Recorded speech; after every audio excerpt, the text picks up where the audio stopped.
I'm designed to kill. I don't care. Why? I've killed people before. Run! It does not matter. Why? I am a murderer. Fine. I trust you. Why? Why?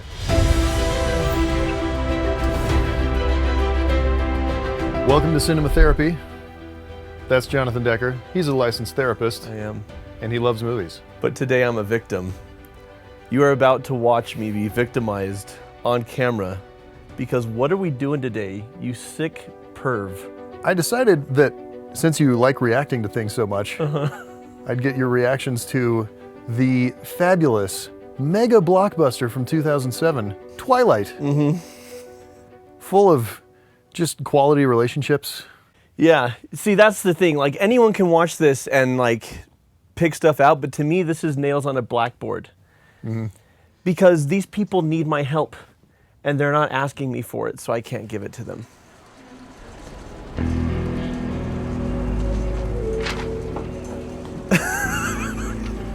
Okay, so generally speaking, Go ahead. in a relationship, in a romantic comedy or a romantic movie, you have a thing called a meet cute, right? Right? Or you have a meet not cute. But either way, it's supposed to be some kind of interesting meeting of the two people. Right, when you Here- sense the chemistry immediately between them. Yeah, the tension. here we have what appears to be pure revulsion. And what is her response to that? She blinks. Is she sniffing her hair? Because that's in the general direction of her armpits as well. Oh gosh, wow. I can't read that look. Okay, here's the thing. Okay, so this comes down to direction because, truth be told, a lot of people don't realize this. Robert Pattinson is actually a great actor. Oh, he's phenomenal. He's Like- really good. Like in a lot of independent films, but that's the thing, like indie films don't get a lot of traction with so this is what mainstream global knows him from. Here, the way he looks at her, I can't read that, and I bring that down to direction. But, okay, so you're talking about a meet cute. He's revulsed by her. I can't even look at the screen. I can't even look at the screen, I have to look at you. Okay, That's how you know it's bad. He has to look at me. Ugh. so remind me, because I've seen the films, but you, Okay, so I'm going to give you a brief history Please do. of me and Twilight. So I started reading the books just out of curiosity, like, why is this such a giant thing? And I got completely sucked in. I read all 4 of them. Not because they're good. because you're a masochist. In the same way that millions of people who watch The Room are masochists, Okay. Oh, hi, Mark. right? Every page was so bad that I thought, there's no way this can get worse. And the next page was worse. I did not hit her. It's not true. It's bullshit. I did not hit her. I did not. And that went on for like 3,000 pages of these books, because they're Yeah. long books, Yeah. right? The one defense I will make of Twilight is I've read lots of things that are terrible and uninteresting. And this was Yeah. terrible, and I read 4 books of it. I'm totally fine. If you're a fan of Twilight, the way you're a fan of like The Bachelor, where it's like it's junk food escapism, that's fine. I will not judge that, right? We all have our things. Well, When and, people and as junk food escapism, to be fair, it's really not that bad. No. When I have a problem with it as a relationship expert, as a couples and family therapist, is when people hold this up as like some sort of ideal relationship. Yeah. But there are so many problems, and I'm going to put myself through therapy. I might be giving you therapy through these. Beautiful. Let's do Okay. it. Every class is full. Just a minute, dear. I'm afraid you'll have to stay in biology. So he's trying to switch out of her classes. Yep. Just To be fair, I would try to switch out of her classes too if there was a creepy pale girl who just sort of stared at me like that. Okay, so pause it for a second, okay? So is that the whole, like, he's repulsed, but why would he be repulsed? That's what I don't get. Shouldn't he be like, oh, like some sort of, Yep. yeah, and then he's like, I gotta get out of here. There should be some inkling of temptation instead of disgust. Yeah. Because by the time like they circle around to how attracted he is to her, I'm like, really? That's 'Cause I not was- we've been playing for like 20 minutes. I was not getting that at all. Yeah. I mean, that And- is hard to get to an extreme. And her response, Kristen Stewart gets a lot of flack for these movies as well. She's also a pretty she's good talented. actress. She's talented. She's done some great stuff in a bunch of films. There's 2 question marks there, but they're both down to the director. Yeah. Either you cast two actors who have zero chemistry. They're both good independently, but you put them together and there's just zero spark there. And that happens. That absolutely happens. In order to get real chemistry between actors, I mean, a good actor can kind of fake chemistry, but great casting means you don't have to fake it. It's just there. Yeah. And that's why, unfortunately, you see, a lot of like on-set romances and affairs and stuff, because these have actors real chemistry. genuinely have real chemistry together. Yeah. Well, and these two in real life dated, did they not? Yeah, they did. Yeah, so they had, it's not that. It's not the bad casting director problem. It's the bad directing problem, where the director walked up to them and said, okay, your motivation in this scene is ick. And Robert Pattinson played it perfectly. I know. And Kristen Stewart, your motivation is, yeah. and she played it perfectly. And here's what I don't get. Here's the thing about Twilight, this whole convergence. Catherine Hardwicke. So She's a good director. Robert Pattinson's a good actor. Kristen Stewart is a good actress. Catherine Hardwicke has made some good films. I have no idea how this happened. It is baffling to me. Like, so much about these films is so confusing to me, like how you could put together these, those ingredients are good. Yeah. You're working off of a bad recipe. Yeah. Which is the book, but the ingredients are good. Yeah. So you should at least end up with something okay, and you ended up with something much worse. Yeah. And then it was a gigantic hit. And that's where I just kind of lose my mind. Golden brown. Why does she blink so much? She blinks and bites her lips so much, and he just looks like he's constipated all the time. Do not watch this film if you suffer from epilepsy. Like, it'll set you off the amount of blinking. What's in Jacksonville? Okay, so I have to put a plug in. If you guys, can we pause it really fast? If you don't know, if you know what Mystery Science Theater 3000 is, the same guys, they sit and they make fun of movies, right? It's the amazing Technicolor Cheese Wedge.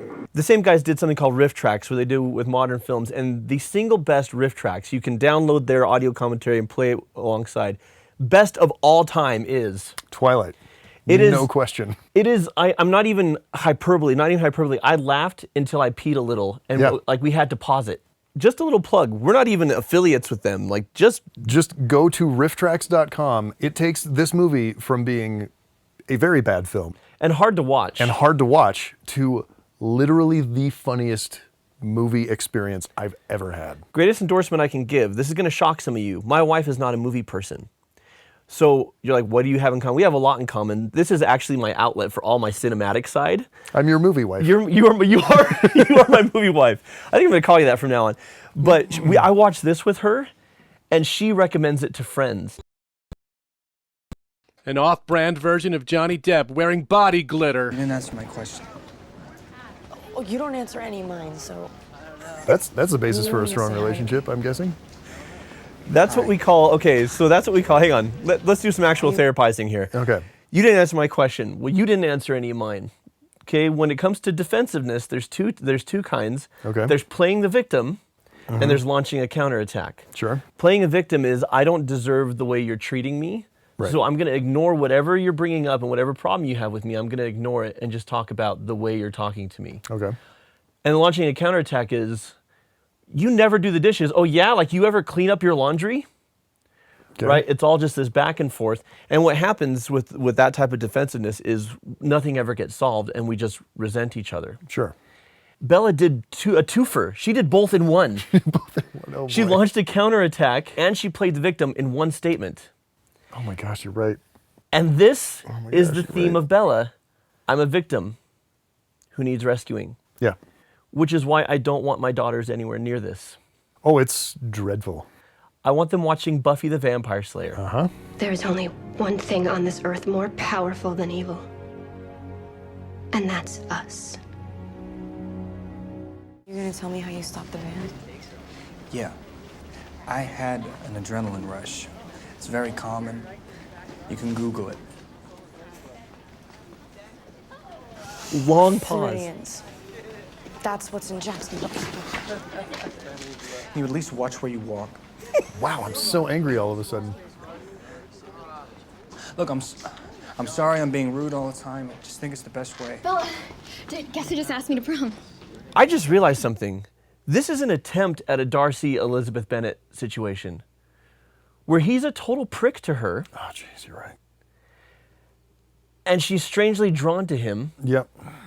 The word is indeed applied too liberally. I cannot boast of knowing more than half a dozen women in all my acquaintance that are truly accomplished. And then it turns out later he's got this heart of gold. What I'm not seeing yet is why Pride and Prejudice works and Twilight doesn't. And beyond, I don't want to be like, well, because one's good and one's not. Like, I really actually want to figure this out. Yeah. Because this is the exact same setup. So I think it's probably going to come with the turn, right? Yeah. Because I don't think... Well, the turn for Darcy is so strong, and so, like, his turn to I've Got a Heart of Gold is fantastic. After what you have done for Lydia, and I suspect for Jane also, it is I who should be making amends. You must know. Surely you must know it was all for you. Yeah. And Edward's turn to a Heart of Gold, we'll get there in a minute, and we'll talk about it. Okay, good. Bella, we shouldn't be friends. You really should have figured that out a little earlier. Because we have to be friends now. I mean, why didn't you just let the Like, flame were they crush in me danger and of save becoming yourself all this friends? Regret. So you think I regret saving you? We're on a Dutch angle here, like, we're off kilter. Can you feel how off kilter we are? For what purpose? Anything. Mr. Director? Hi. Generally speaking, when you use a Dutch angle, which is when you take the camera and you turn it slightly sideways, like it is in this scene where everything's, tilted in the background, the buses, right? Right. That's to throw the audience off kilter. Things feel a little sideways, so they feel a little tilted. Right. It's not quite the way it should be, right?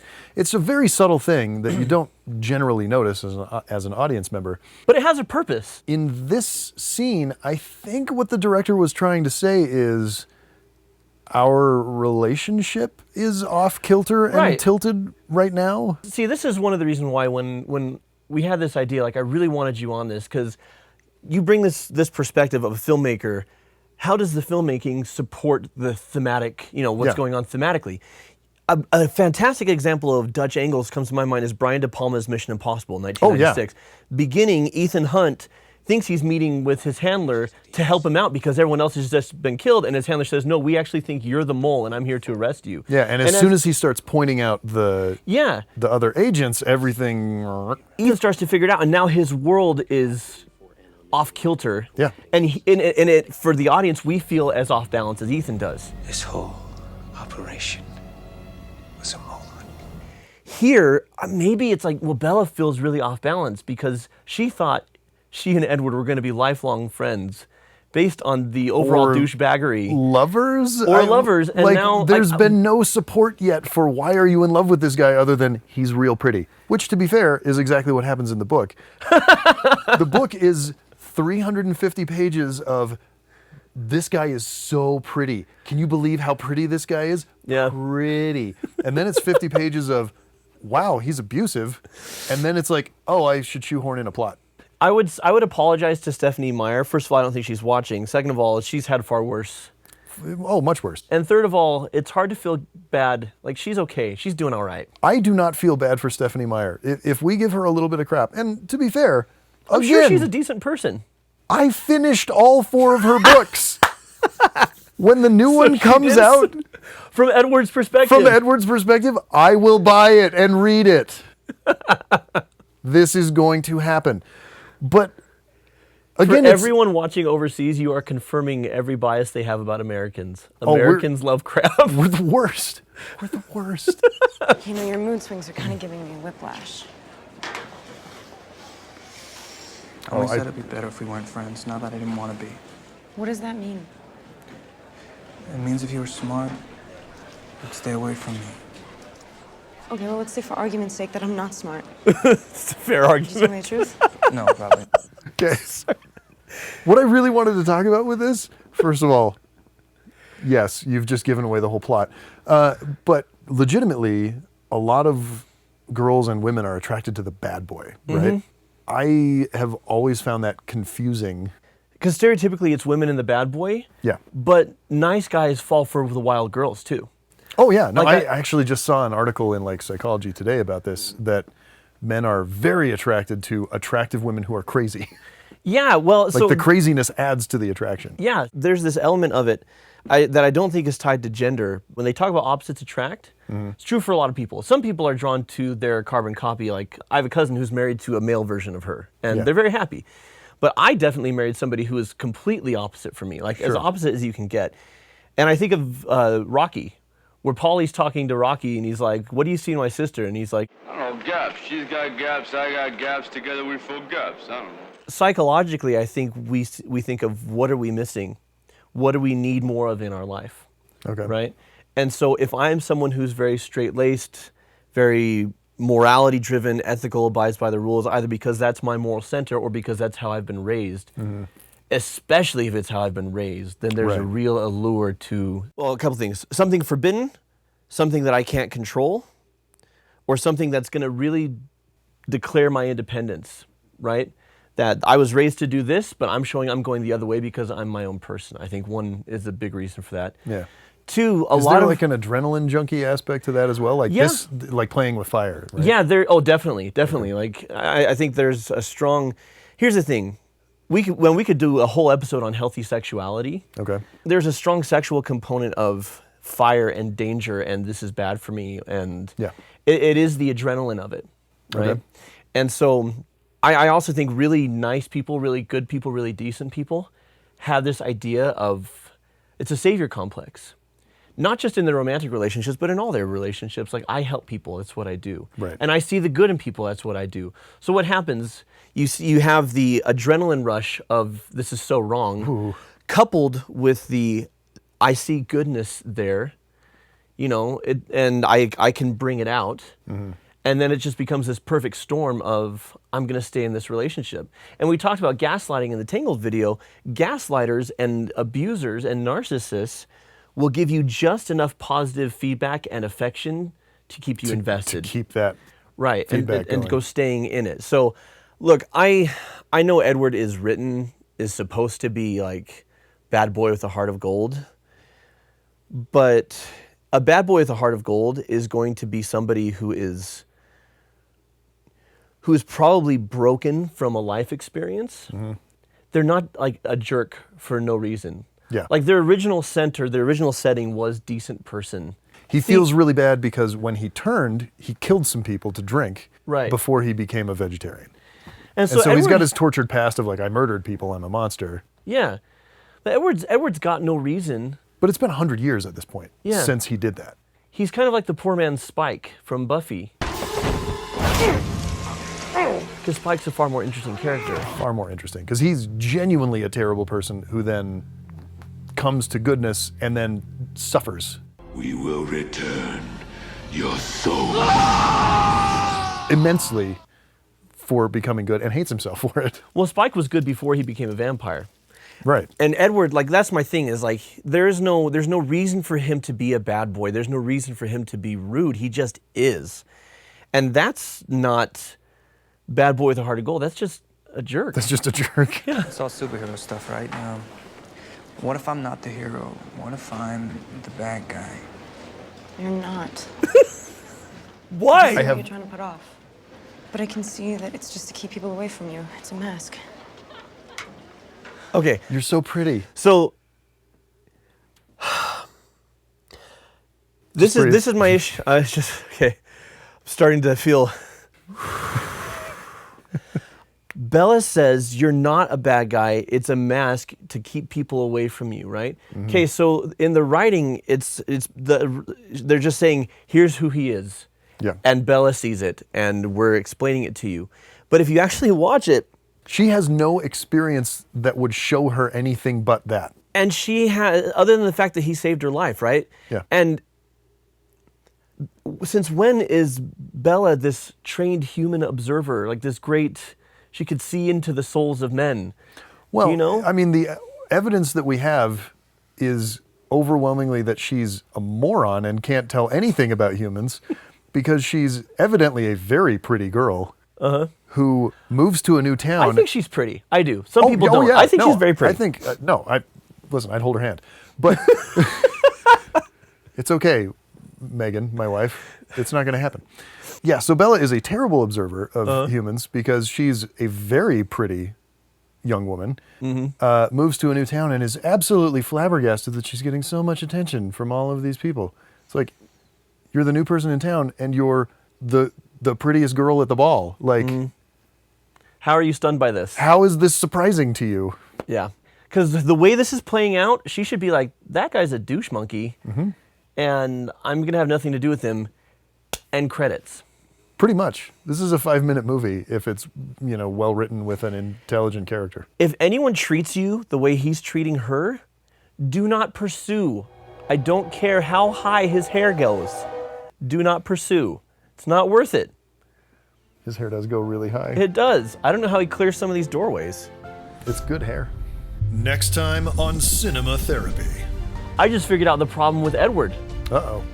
He courts Bella the way Batman terrifies criminals. I think that's supposed to be romantic. Is there something wrong with me? See, I tell you I can read minds, and you think there's something wrong with you. Okay, that to me encapsulates everything that's wrong with Bella as a character. This is going to be a doohickey. I see there's something wrong with you is it that my I have fault? identified. How is it my fault? I must have caused this. Ooh, I feel really icky all of a sudden. Like really gross.